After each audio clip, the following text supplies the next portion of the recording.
newcomers. So now it is my honor and privilege to introduce Reverend Doctor. Please stay with me so everybody can see. Running away. Don't run away, please. Too much of a gift to share. I'd like to, while I have Reverend Dr. Sushmita Mukherjee with me, besides me, I'd like to fully introduce her. Her pronouns are she, her, and hers, and she is based in New York City on indigenous Lenape land. Reverend Dr. Sushmita is an associate professor of research and the director of optical microscopy. Thank you, microscopy and image analysis at Weill Cornell Medical College. She is also an ordained interspiritual minister, an interspiritual companion, and a faculty member at One Spirit Seminary. Sushmita's vocation straddles cutting-edge biomedical research technology, a systems biology perspective on life as composed of complex, interconnected, and interdependent systems, and a spirituality that is infused with awe, magic, and wonder. Her work is deeply influenced by the teachings of Carl Jung and James Hillman, and the creative perspectives of poets and writers too many to name. She is trained in interspiritual companioning, dream work, soul collage, and chakra dance. Sushmita is deeply committed to diversity, equity, and inclusion and belonging in all fields of engagement. Please join me in offering Reverend Dr. Sushmita Mukherjee a warm UUCP welcome.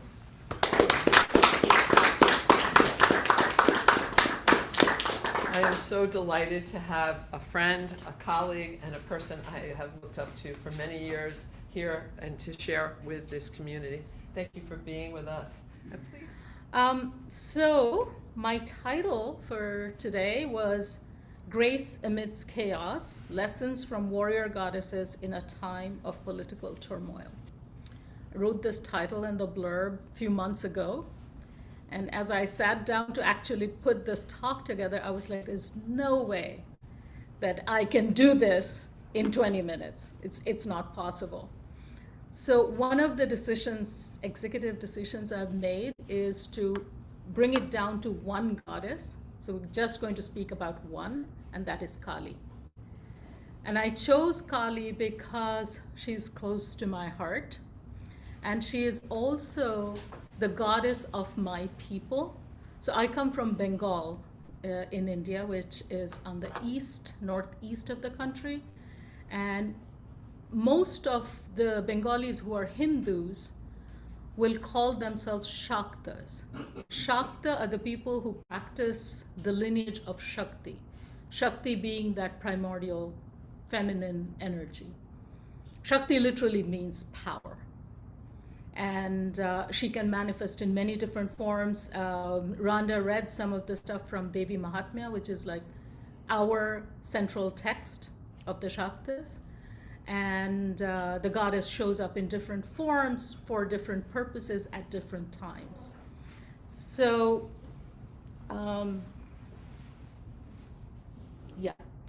So today we're going to talk about Kali, as I said. Kali is our fierce mother. Her name means the dark one or the black one. It also means time. She is time itself. She's the unmanifest one, sometimes called Adi Shakti, the primordial Shakti, or Para Shakti, Shakti that is beyond Shakti. She's the seed, the source, the womb. And from her, all creation emanates, and into her it recedes at the end of an age. So she's both the womb and the tomb. And this is an especially potent time to invoke her, because as we were celebrating Halloween here, in Bengal, we were celebrating Kali Puja. So it was the same day, which doesn't always happen, but because we're on a lunar calendar, but this year it was on the same day. And interestingly, I didn't put it in my notes, but I'll tell you because this is very interesting. The night before Kali Puja in Bengal is called Bhut Chaturdashi. And Bhut means ghost. And Bhut Chaturdashi is the day when 14 generations of ancestors are revered. So you actually like light 14 lamps, and put them in dark corners of your house. You eat 14 kinds of greens. And the whole point is that this is the time the veil is thin and ancestors are talking to us. And we want to listen. And I would even, as a subverter, I would also say maybe it's not just ancestors, maybe even the 14 future generations are listening. And maybe they have something to tell us and something to ask of us. What that might be. So before we start my conversation, I want to invoke this potent goddess one more time from Devi Mahatmya. Devi Mahatmya, literally, Devi is goddess. Mahatmya is greatness. So it's a speech of, it's a description of her greatness. In Bengal, we also call it Chandi. That's the word that's often used to describe it. So I'm going to chant a very short piece for you, just 4 lines. But before I do that, I'll offer you the English translation because it's 4 lines I can, and so that you know what is being said. So in English, these are the words. Praise be to you, the all-conquering one, all-auspicious, the dark one, the one who is beyond time, the bearer of skulls of ignorance, the reliever of tribulations, loving, forgiving, supporter of the universe. Accept the oblations of this devotee. Accept the oblations of ancestral praise. We bow to you. And here it is in Sanskrit, from the same text from where Rhonda read. Jayanti Mangala Kali Bhadra Kali Kapalini Durga Shiva Kshamadhatri Swaha Swadha Namostute. With that, she's invoked. Most of us probably have heard about Kali here, the fierce deity who devours demons and laps up blood spilled in the battlefield.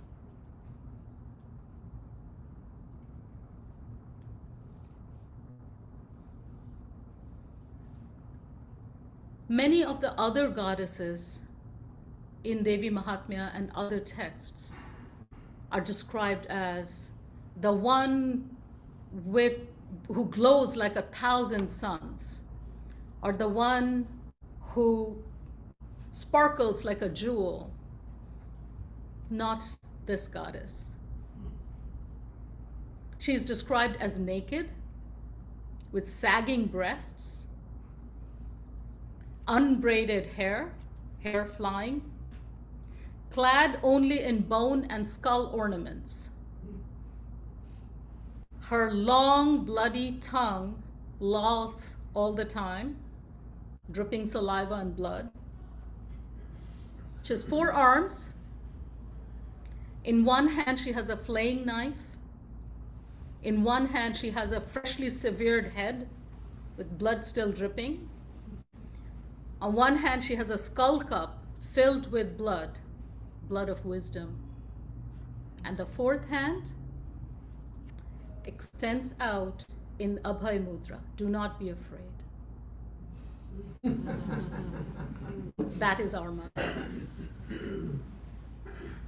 She is the holder of contradictions, complexity,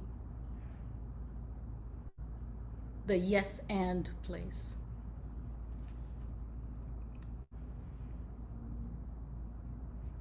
She also prefers to be in transitional spaces, at thresholds.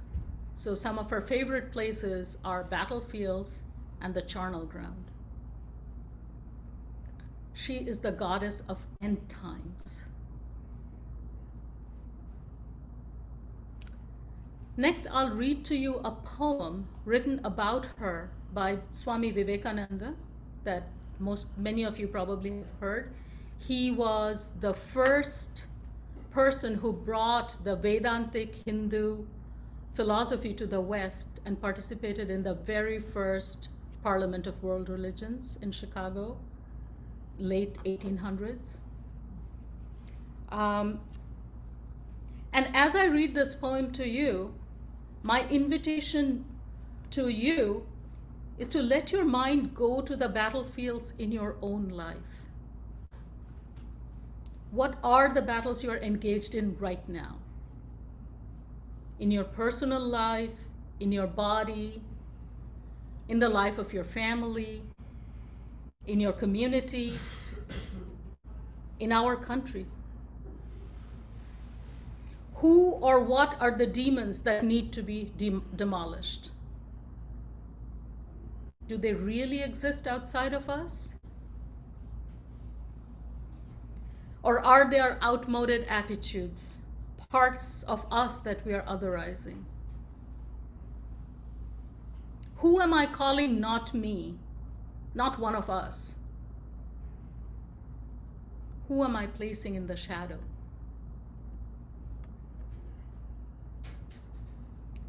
And what if we allowed this goddess of death to come and, as Swami Vivekananda says, dance her dance of destruction in this battlefield? What might arise? So here's the poem. It's called Kali the Mother.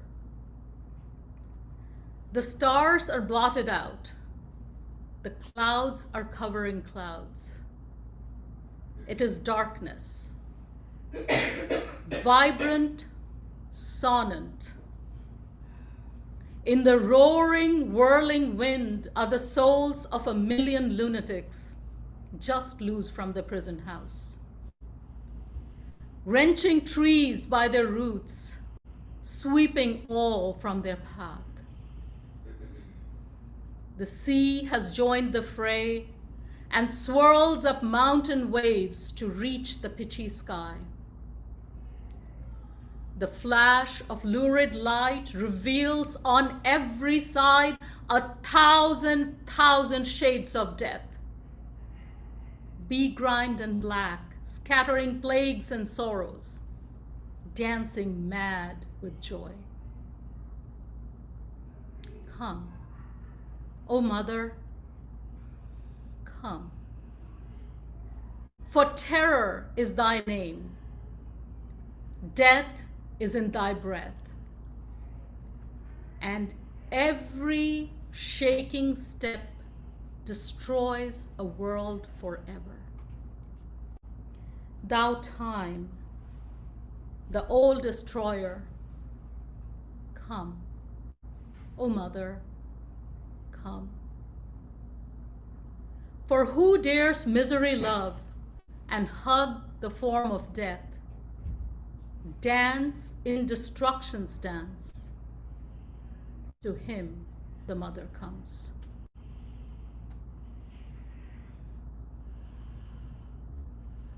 What are the dances of destruction that I'm being invited at this time?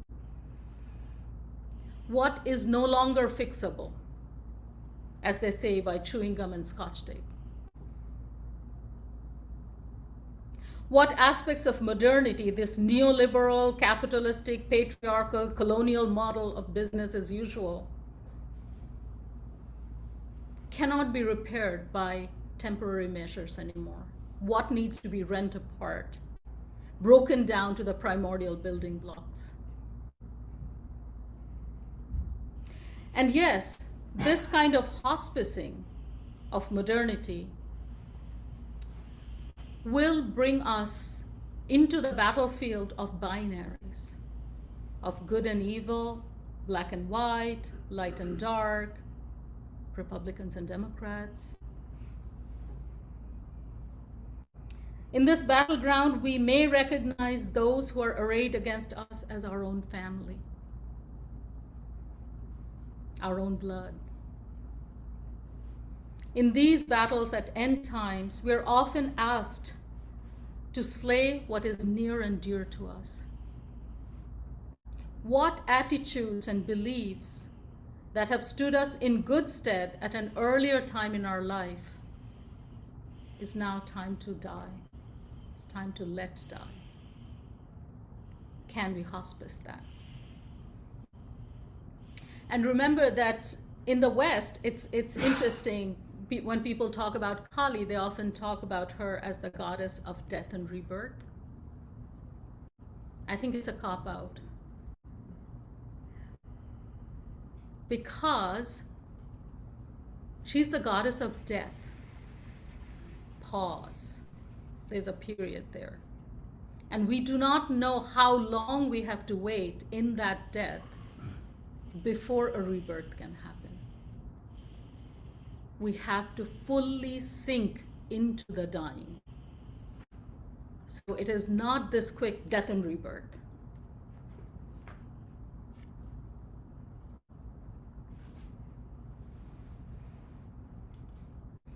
And we will see that in this country. I mean, one of the things that I'm thinking about right now is, of course, like everybody else, the elections.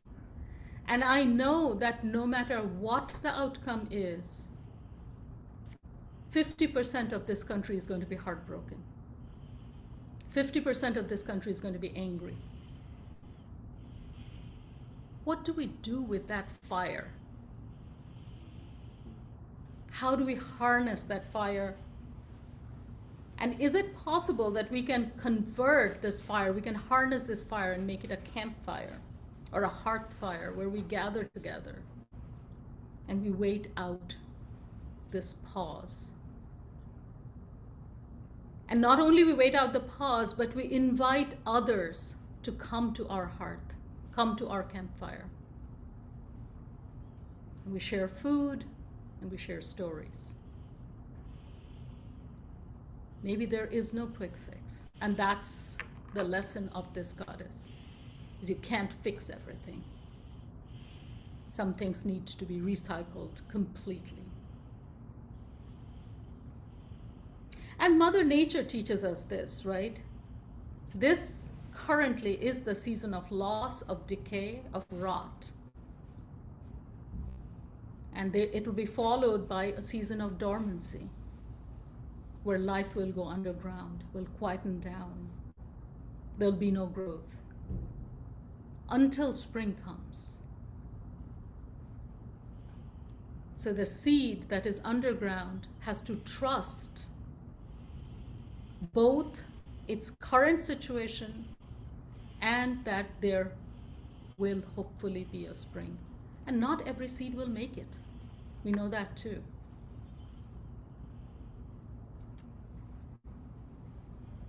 So again, what are we going to allow to die, to rot, to be acted upon slowly by the detritivores, those bugs and slugs and fungi and algae, so that we can again release those building blocks that can come back as new life?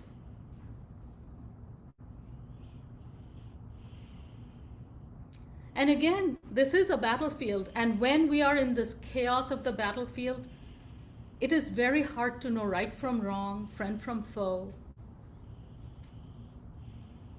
Can we risk this disorientation? Can we risk this uncertainty?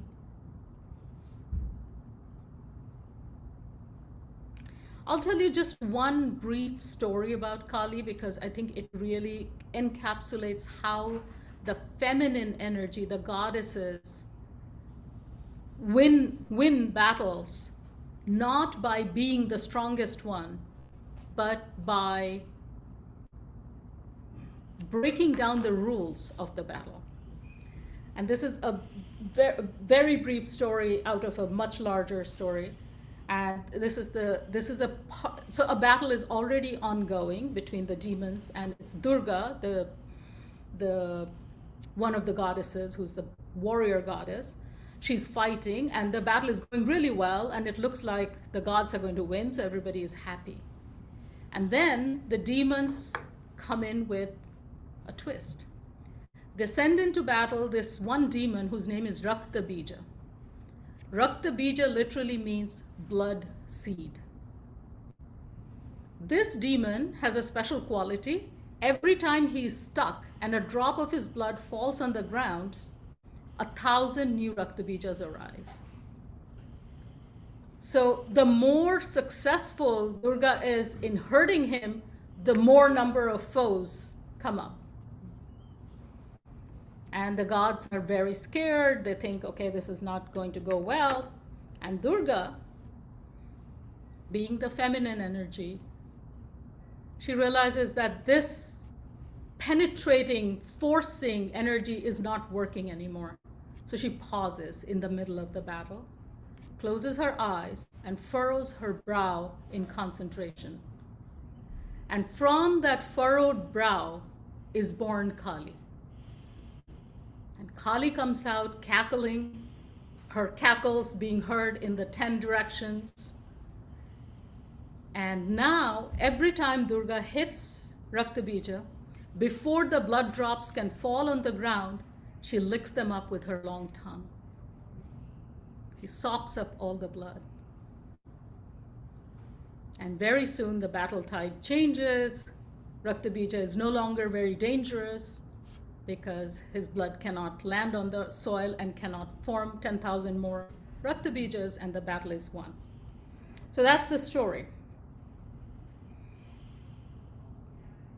So where in our lives is Rakta Bija running rampant right now? Where are we so taken by an obsession, an addiction, a hardened belief system that any challenge to it only reinforces it 1,000-fold? And are we ready to allow this goddess who can lick up that blood to come into this battlefield? Do we trust her?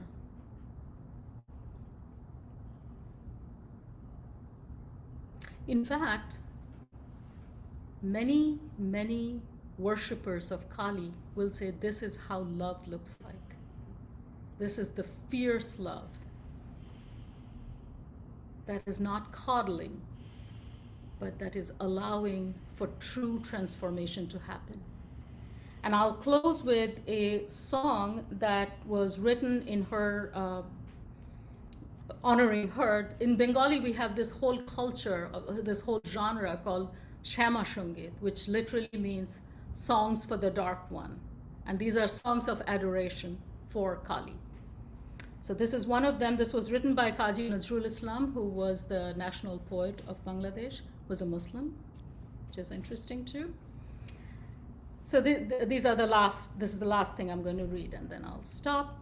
So this is a song about Kali. And I did the translation because I didn't find a good translation. The dark mother holds her vigil at the cremation ground. Wide awake, she waits to scoop her child up into her lap at the end of time. There she sits, an epitome of peace, covering the flames of the burning pyres with the edge of her garment of love. Our mother has left her blissful home at Mount Kailash. Instead, she now lives at the cremation ground as a protectress against fear, so her child may find her lap ready when he arrives. Why fear the cremation ground, where you can finally fall asleep in peace at mother's feet? Who are you, burning in the worldly fires? Mother is calling to you. Come into my lap. You who are exhausted by life, Mother picks you up into her lap to rock you to sleep under the pretense of death. Thank you. If you like this video, please like us on YouTube, subscribe to our YouTube channel, and click on the bell to be notified whenever we post a new video. Thank you.